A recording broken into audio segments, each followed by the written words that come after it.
ఈవేళ ధన రూపంలో కోటి కాకపోయినా అమ్మవారికి సహస్రనామార్చన చేస్తాం.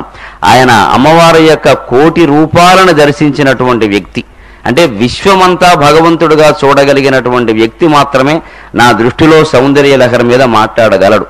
ఇంకా ఆ దర్శనం నాకు లభించలేదు కాబట్టే నేను ఇంతవరకు సౌందర్య లహరి మీద మాట్లాడలేదు. ఎక్కడ రోజు పారాయణ చేయడం, అనుభూతి చెందడమే అలవాటు తప్ప మాట్లాడే సాహసానికి పూనుకోల.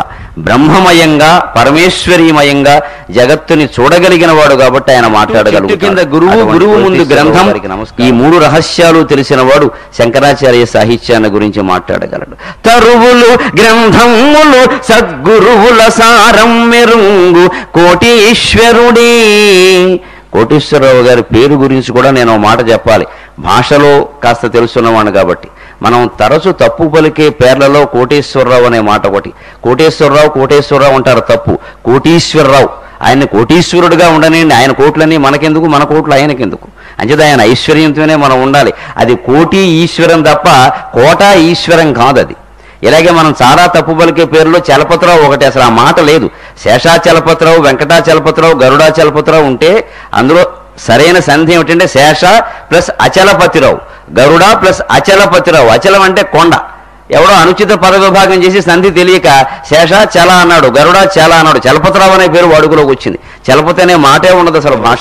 అలాగే కోటేశ్వరరావు అనే మంచితనం నిండి ఉంటుందో వాడు సరైనటువంటి వక్త, వాడు సరైనటువంటి ప్రవక్త అయితే లోకానికి మేలవుతుంది. ఆయన అటువంటి వాడు.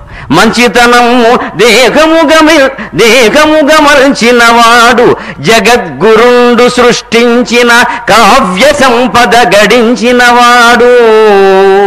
ఆయన సంపద ఎంత గడించారో నాకు తెలియదు కానీ జగద్గురు శంకరాచార్య రచించిన కావ్య సంపదని గడించినారా విన్న వాక్యుడు కాబట్టి నాబోటుగాడు చెప్పి తీరాలి 10 మందిలో. ఆయన చెప్పుకోరు కాబట్టి.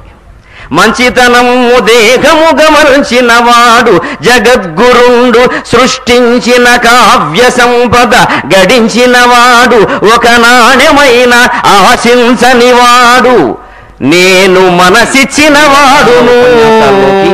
అతి లోకువైన ఉపన్యాసం ఆధ్యాత్మిక ఉపన్యాసం ఇవ్వాలి. సాహిత్యోపన్యాసం ఇవ్వాలి. ఒక కావ్యం మీద మాట్లాడాలి అంటే దానికి అర్థం, పరమార్థం, తుది మొదలు తెలుసుండాలి.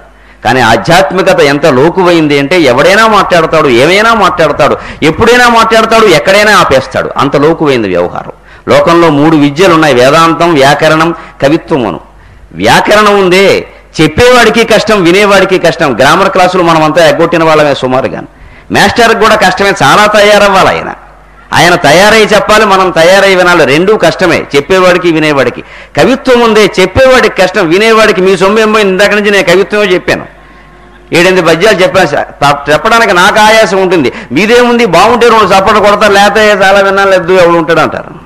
అందుకని కవిత్వం చెప్పేవాడికి కష్టం, వినేవాడికి లోకువ. వేదాంతం ఉందే హాయి, చెప్పేవాడికి లోకువ, వినేవాడికి లోకువ. వీడు ఎప్పుడైనా వెళ్ళిపోవచ్చు, వాడు ఎప్పుడైనా మానేయచ్చు, ఏదైనా చెప్పొచ్చు, అందులో గాలి మాటలన్నీ చేర్చొచ్చు. కానీ బాధ్యత కలిగిన వేదాంతోపన్యాసం ఎలా ఉండాలో అది ఆచరణ చేసేవాడికి తెలుస్తుంది. జీవితాన్నే ఒక సన్యాస ఆశ్రమంగా, నిజమైనటువంటి సన్యాసం భార్యాపిల్లల్ని వదిలేయడం సన్యాసం కాదు, మన మనస్సులోంచి వాసనల్ని వదిలేయడం సన్యాసం.